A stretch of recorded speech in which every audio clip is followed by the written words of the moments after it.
Então, primeiramente, boa noite. Para quem ainda não me conhece, eu sou o professor Marcelo, sou mais um dos colaboradores da disciplina de Biologia. Eu já era professor no ano passado, ano retrasado, havia saído no começo do ano e agora, mês passado, retornei para o grupo novamente. Então, para quem ainda não me conhece, né, sou o professor Marcelo. E nós vamos dar, então, na aula de biologia de hoje, o nosso tema é embriologia humana. Mas antes queria deixar um recadinho para vocês da comunicação geral, né? De todos nós, desafio, na verdade, só para lembrar que no dia 21 e 28, 21 agora, esse próximo sábado, e o outro sábado seguinte, nós temos o simulado. Tá bem? Aí, para mais informações, se eu não estiver enganado, a partir de hoje já iriam estar sendo disponibilizado no Insta da página do desafio informações a respeito do simulado. Então, vamos começar a aula de hoje.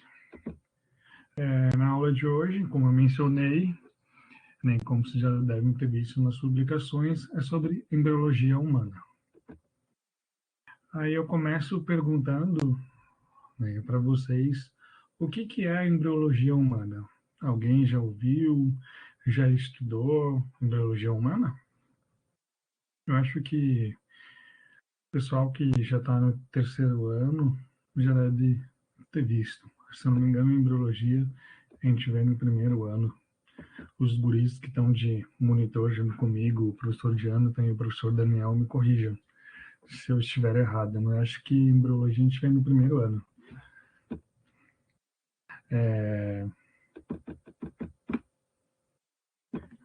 Perfeito. A Thalita respondeu que está vindo esse ano. Qual é o ano que está, Thalita? Terceiro, primeiro, segundo?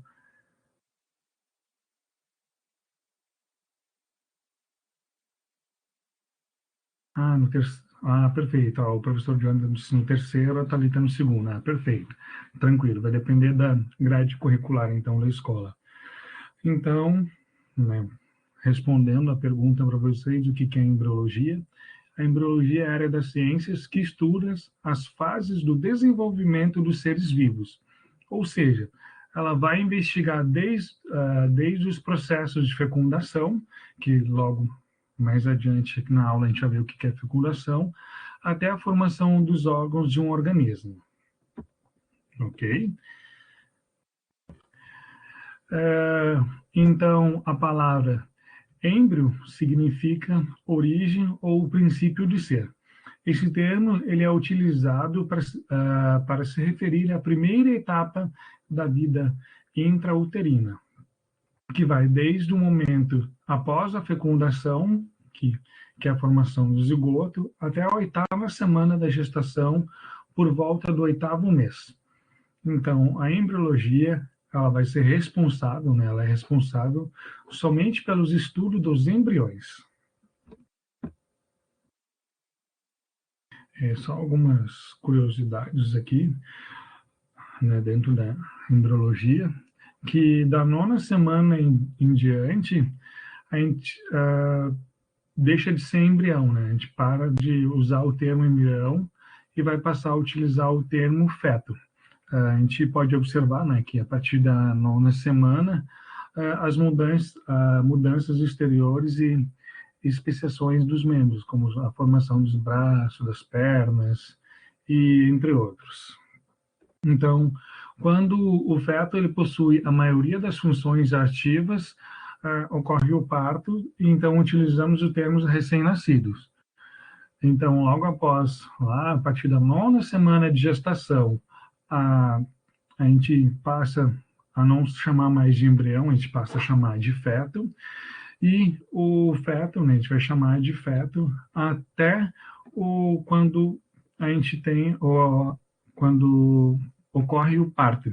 É assim que ocorre o parto, a gente vai passar a utilizar o termo recém-nascido. Então, só na puberidade que o corpo alcança a maturidade da fisiologia, que aí a gente vai passar a ter a produção de gametas. A gente vai ver um pouquinho mais adiante agora o que seria essa produção de gametas. Então, sabendo o que é a embriologia, a gente vai ver como que surgiu a embriologia. Então, as pesquisas sobre embriologia, elas foram iniciadas na Grécia Antiga, com o nosso famoso Aristóteles, ele que analisou,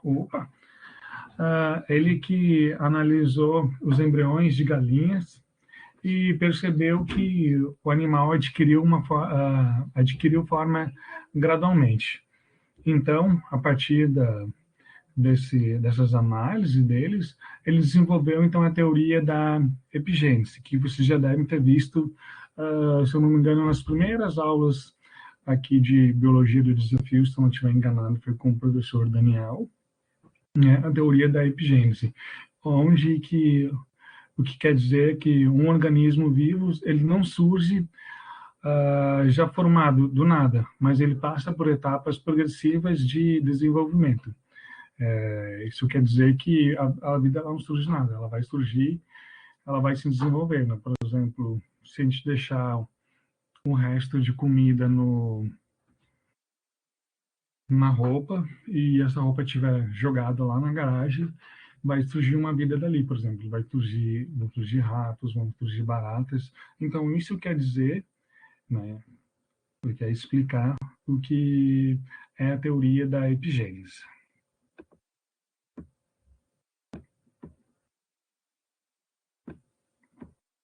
E também, né, tem uma outra pessoa que é bastante responsável pelo surgimento da embriologia, que é o Caspar Friedrich. Ele que seria, então, o pai da embriologia, que no século XVIII ele já tinha bastante material, né, já se dispunha de tecnologias para as análises mais detalhadas e elaboração de uma rotina mais científica e menos filosófica. Então, na época do Caspar, já se tinha bastante ferramentas para ele manusear. Então, são essas duas pessoas, né, que foram responsáveis, então, pelo surgimento da embriologia. O Aristóteles e o Caspar.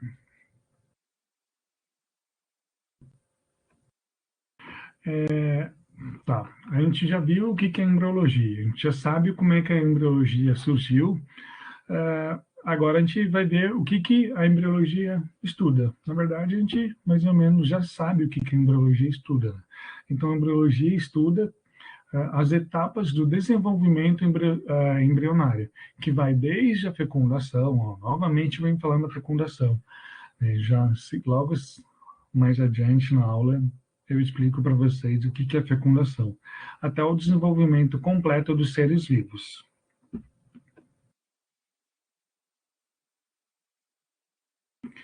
Né? E quais são as áreas, né, da embriologia? Como a gente pode ver, né, nesses slides, a embriologia está dividida em 4 áreas, ou seja, em 4 grupos. Nós temos a embriologia animal, nós temos a embriologia humana, que é o foco maior dessa aula, né, da aula de hoje. Nós temos também a embriologia vegetal e a embriologia comparada. Qual a diferença entre eles? Né? O que quer dizer cada uma dessas? O que representa cada uma dessas áreas? Então, a embriologia animal ela é mais focada nos estágios de vida inicial dos seres que pertencem ao reino animal, exceto o ser humano. Então, na embriologia animal, nós vamos ver todos os estágios inicial de todos os animais, né, existentes, com exceção de nós, os seres humanos. E na embriologia humana, é a área de estudo da embriologia que analisa o desenvolvimento dos embriões humanos, identifica as causas de mais formações e anomalias. E a embriologia vegetal é a área que analisa o estágio de desenvolvimento das plantas, como o próprio nome está dizendo, né? Vegetal, o estágio inicial do desenvolvimento das plantas. E também nós temos a embriologia comparada, que ela faz análise comparada de embriões de diferentes espécies. A gente vai comparar, por exemplo, a embriologia animal com a embriologia humana, vamos comparar a embriologia humana com a embriologia vegetal, a gente compara a embriologia vegetal com a embriologia animal, isso é bastante possível também comparar. Existem até certo momento semelhanças, mas também vão, a partir de certos momentos vai existir diferenças. Então, é por isso que existe a embriologia também comparada. E antes, né, da gente estudar um pouquinho as fases da embriologia, né, como que a embriologia se desenvolve, a gente precisa estudar, né, como é que a gente entender, como é que a gente chega à origem do embrião. Então, existem dois fenômenos, que a gente pode chamar aqui, né, de dois fenômenos, então, que permitem a formação de um embrião, que são a gametogênese e a fecundação, que a gente já vem falando que eu venho falando desde o começo da aula. Primeiramente, então, a gametogênese. A gametogênese ela é a formação e a produção dos gametas, né? Ou seja, é um processo que só ocorre em indivíduos sexualmente maduros. Ela marca a mudança de etapa da infância para a vida adulta. Então, o sistema reprodutor humano ele possui diversas partes internas e externas, com funções diferentes e interligadas. E prestem atenção agora aqui, ó, esse termo que está destacado aqui, ó.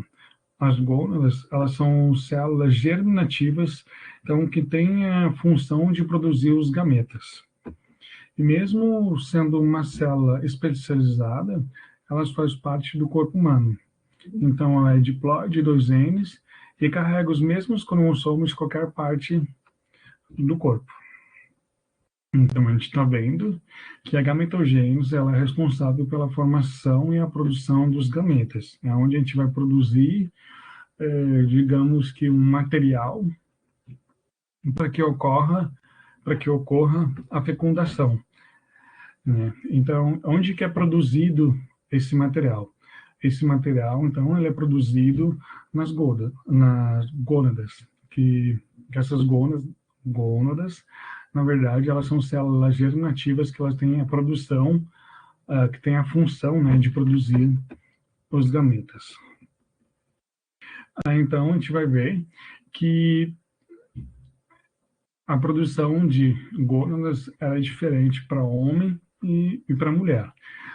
Por exemplo, na mulher, a gônada é um ovário e ela pode ser chamada de ovogênia. Ovogônia. E no homem, a gônada é o testículo e ela pode ser chamada de espermatogônia. Então, desde o nascimento até a puberdade, estas células vão sofrendo mitose para desenvolvimento. Quando eu falo em mitose, acho que vocês devem de recordar das aulas do professor Rafael e do professor Jonathan, quando eles falavam de mitose, né? Processo de multiplicação, divisão celular. Então, quando um indivíduo ele atinge a maturidade, ele sofre meiose e produzem os gametas, que são haploides zenith e carregam metade dos cromossomos daqueles indivíduos.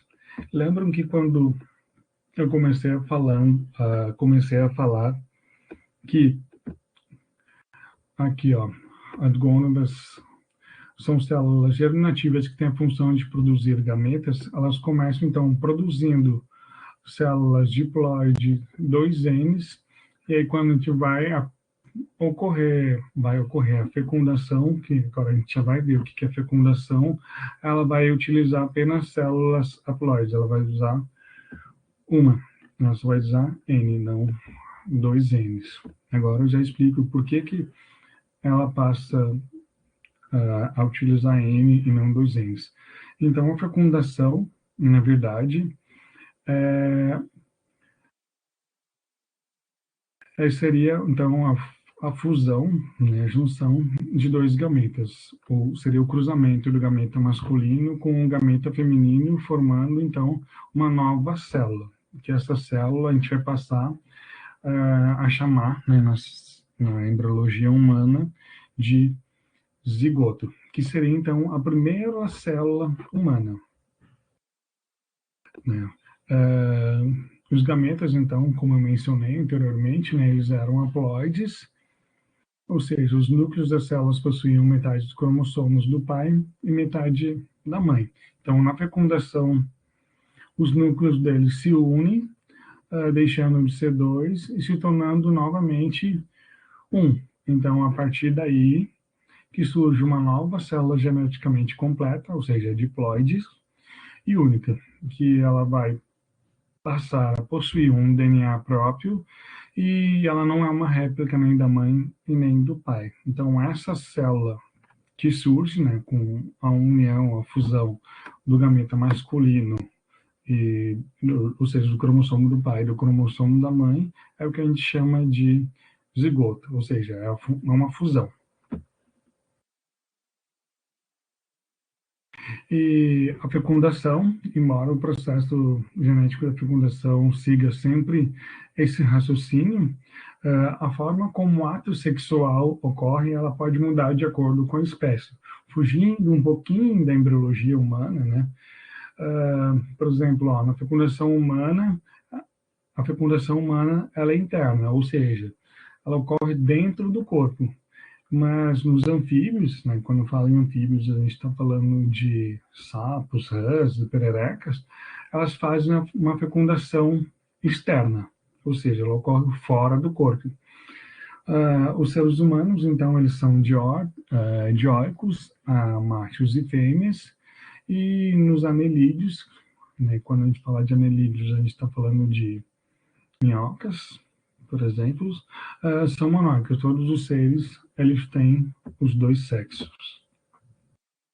Alguma dúvida até aqui? Estou falando muito rápido. Estão conseguindo acompanhar? Qualquer dúvida, vocês podem deixar no chat. Se quiserem ligar o microfone também para perguntar, fiquem à vontade. Também os monitores, o professor Daniel e o professor Jonathan, que são os monitores da aula de hoje, vamos me dar o suporte para responder as perguntas. Então, dando continuidade, como eu falei, né, agora a gente vai ver, a gente já viu, né, os processos que antecedem, né, a embriologia humana, que é a gametogênese, que é a formação dos gametas, e a fecundação, que é a união desses gametas. Agora, a gente vai ver as fases da embriologia, né, como o nosso foco da aula de hoje é embriologia humana, então a gente vai ver as principais fases do processo desse desenvolvimento, então, que são três: a clivagem, também conhecida como segmentação, gastrulação e organogênese. Agora a gente vai ver cada um desses três termos que eu mencionei. O primeiro termo deles, que é a segmentação ou clivagem, esse primeiro processo, então, ele vai ocorrer logo após a formação do zigoto, então se inicia a clivagem, fazendo aumentar o número de células. Então, após a formação do zigoto, a gente pode ver que as células elas começam a se duplicar. São células, vão passar a ser 4 células, 8 células, 16 células, 32 células e assim por diante. Então, é esse processo, né, é a primeira fase da embriologia humana, a gente chama de segmentação ou clivagem. Né, o processo, então, que a célula vai aumentar o número de células, esse número vai ser gradativo, sempre multiplicado, né? 2, 4, 8, 16, 32 e assim por diante. E a gastrulação, uma segunda fase, né, logo após da segmentação. É nessa fase, então, aumenta não só o número de células, mas como também o volume total de embrião. A partir dessa fase, então, são formados os 3 folhetos germinativos, ou seja, os 3 folhetos embrionários, a ectoderma, a mesoderma e a endoderma. Iniciando, então, nessa fase, a gente já começa, então, a ter o início da diferenciação celular que originará os tecidos do corpo. Agora a gente vai ver o que são esses folhetos embrionários, né, ou folhetos germinativos. Esses folhetos embrionários, na verdade, são camadas de células que dão origem aos órgãos e tecidos dos seres vivos. Eles surgem, então, na fase de embrião, mais precisamente, então, durante a fase de gastrulação, que é a segunda fase, ou seja, entra lá pela 3ª e 4ª semana de gestação, no caso dos seres humanos. Eu acho que a imagem aqui não está muito boa. Vou tentar ampliar um pouco aqui. Mas então a gente consegue ver aqui, ó, nessa imagem,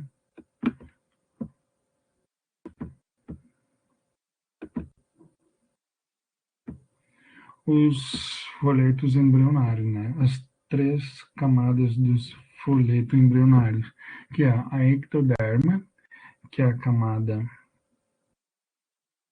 mais de fora, a endoderma é a camada mais interna das células e a mesoderma é a camada meio. Então, as camadas, elas apresentam, então, como a gente falou, elas dão origem a diferentes órgãos. Né? Por exemplo, a ectoderma, que é a camada mais de fora das células, a gente vai ter, então, a origem da epiderme, dos anexos epidêmicos do sistema nervoso e das cavidades. E na camada do meio, a gente vai ter, né, que a gente chama de mesoderma, a gente vai ter o surgimento da derme, dos ossos do músculo, dos respiratórios e do sistema reprodutor.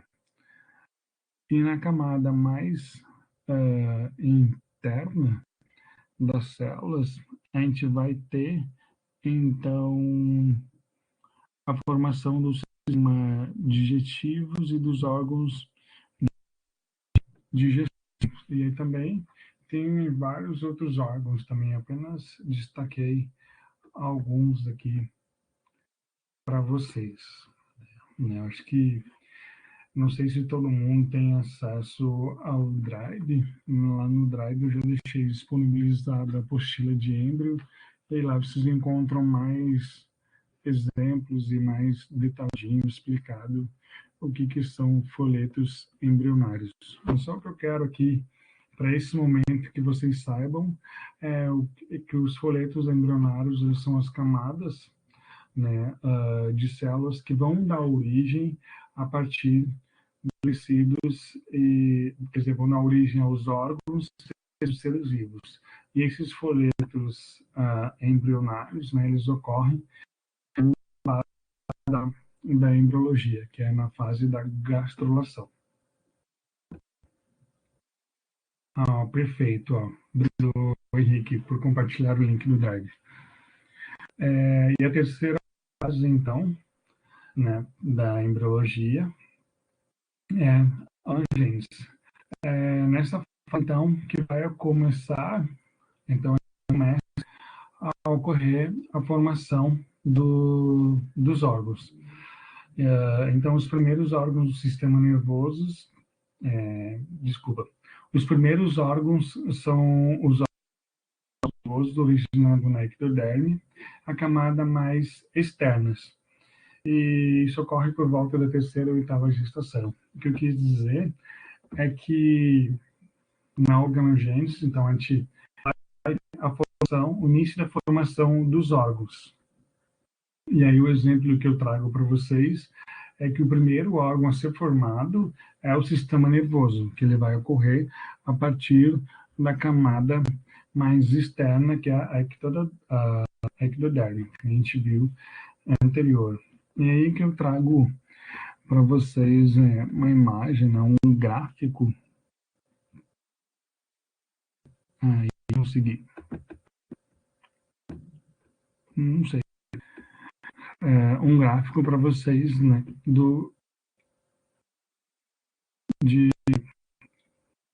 como é que eu posso chamar? Da organogênese, né, desde o começo, desde o início da vida, né, da formação do nascimento, né, que são 38. Você pode ver também que, ó, na primeira e segunda semana de gestação a gente tem apenas o zigoto, com um emaranhado de células, né. No início do embrião, a gente tem da terceira à oitava semanas, como eu mencionei, né. Aqui a gente pode ver que a partir das quinta, sexta semana de gestação já está ocorrendo, então, a gastrulação, que a gente começa a ter, as células começam a dar o surgimento, né, das estruturas, e depois da nona semana até a 38ª semana, a gente começa a ter a formação dos órgãos mesmo, dos órgãos. Eu acho que só quero que vocês, né, tenham bem em mente, né, que a embriologia ela apresenta as 3 fases, que é, né, só recapitulando, que é a segmentação ou clivagem, é onde a gente vai ter o aumento das células, né, a multiplicação das células. A segunda fase, que é a gastrulação, é onde a gente vai ter, as células vão começar a se diferenciar, né, para organizar os tecidos dos corpos. E na organogênese, né, que é a terceira fase da embriologia, a gente já tem a formação dos órgãos. Eu acho que da parte de embriologia humana, por enquanto, era isso. E agora a gente vai ver, né, um pouco de embrião animal, mas aí primeiro a gente vê que a gente tem diferentes tipos de ovos. Mas por que isso é importante, os tipos de ovos na embriologia? Né? A gente vê que nós temos aqui nessa imagem, nesse slide, nós temos 4 tipos de ovos, que a gente chama de oligolécitos, heterolécitos, telolécitos e centrolécitos. A gente vê que esses tipos de ovos eles apresentam características bastante diferentes, né, enquanto a concentração, né, a quantidade de vitelo, né, por exemplo, o oligolécito, ele possui uma pequena quantidade de vitelo com distribuição homogênea pelo citoplasma. Então, exemplos de animais oligolécitos, a gente tem os mamíferos placentários. E dos heterolécitos, a gente tem uma grande quantidade de vitelo, considerado com uma distribuição irregular, como a gente pode ver aqui na imagem. Então, exemplos de animais heterolécitos, peixes, anfíbios e a maioria dos moluscos. E os telolécitos, né, são animais que apresentam uma grande quantidade de vitelo que ocupa quase todo o ovo, que são alguns peixes, répteis e aves. E os centrolécitos o vitelo na região central do óvulo e ao redor do núcleo, ou seja, ocorre mais em artrópodes. A gente pode ver, então, que a embriologia ela é bastante importante para a classificação dos animais, né? É um dos fatores importantes. A gente viu que, através dos tipos de ovos, a gente consegue classificar, né, o tipo de animal que vai surgir a partir dele. A gente tem também os anexos embrionários. Os anexos embrionários, eles são estruturas que se formam a partir dos folhetos embrionários, né? Novamente falando do ectoderma, endoderma e mesoderma. Eles surgem durante a gestação, mas não fazem parte do embrião. Por isso, eles também são chamados de estruturas extraembrionárias e desaparecem com o nascimento. Os anexos embrionários, então, ele tem a função de auxiliar o desenvolvimento do embrião. Isso é feito, então, mediante a cedência de nutrientes, da proteção e da troca entre embrião e o meio externo no corpo materno, ou seja, respiração e excreção. Então, anexos embrionários, eles são estruturas, né, que se formam, então, a partir dos folhetos embrionários, mas elas só fazem parte do período de gestação, elas não fazem parte do... Então, vamos ver alguns exemplos, então, de anexos embrionários.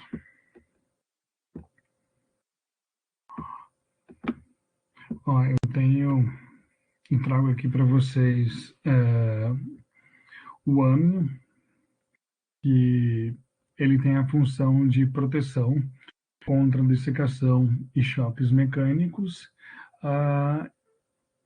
em que ele é encontrado, né, esse anexo, ele é encontrado, então, nos répteis, aves e mamíferos.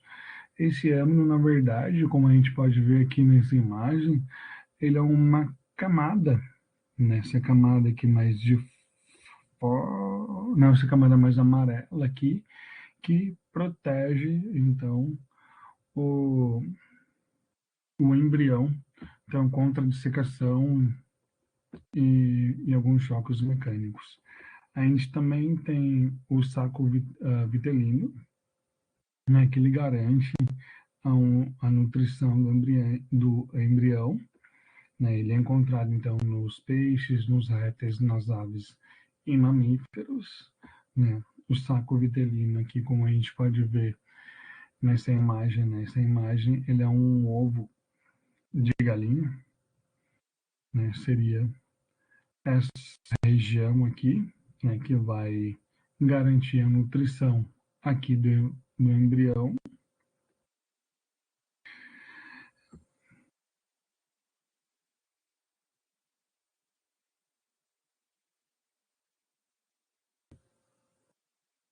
E agora, antes de encerrar, eu vou ver com vocês algumas questões de embriologia.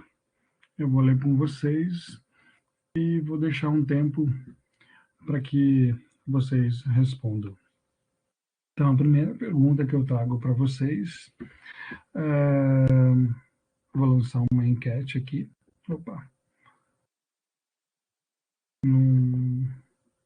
Isso, lancei já a enquete para vocês e que eu gostaria que vocês me respondessem.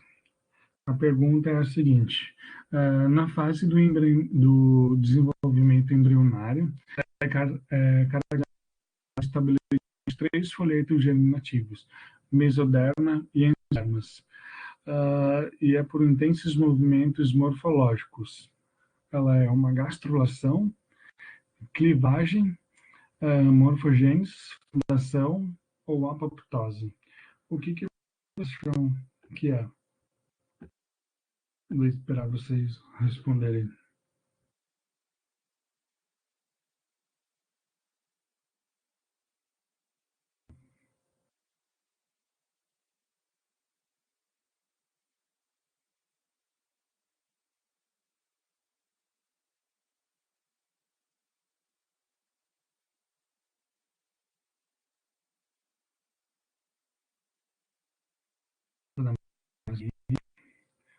5 pessoas de nós que estão na sala já nos responderam.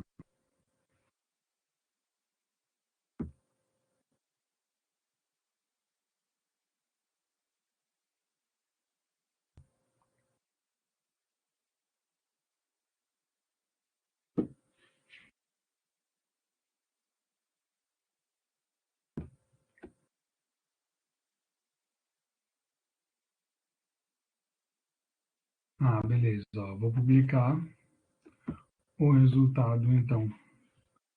Opa, me perdi.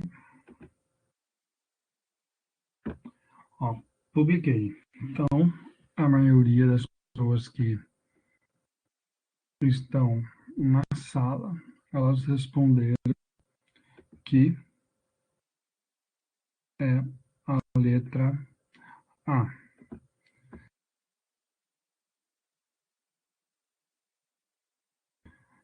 Então, respondeu. Opa, será que eu pulei? Ih, tá certo. Quem respondeu a alternativa A acertou. Então, 60% do pessoal que está na aula respondeu correto. Então, como a gente pode, né, a gente viu que na gastrulação a gente tem o estabelecimento dos 3 folhetos germinativos, que os folhetos germinativos são aquelas estruturas que vão dar, então, início à formação dos órgãos. Próxima pergunta, essa aqui daqui, vou ler para vocês, já lancei a enquete também, né? A fase da organogênese é uma fase muito importante, pois é nela que os folhetos darão origem A, aos tecidos e órgãos, B, aos blastômeros, C, ao celoma, D, aos blastósporos.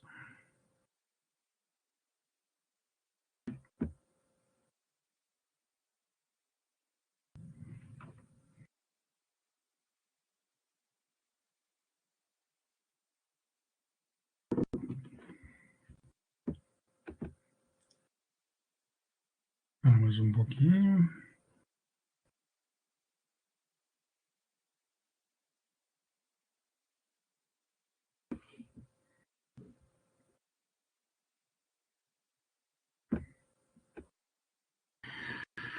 Então, 75% dos colegas respondeu que é a alternativa A.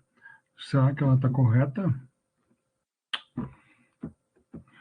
Tá certo.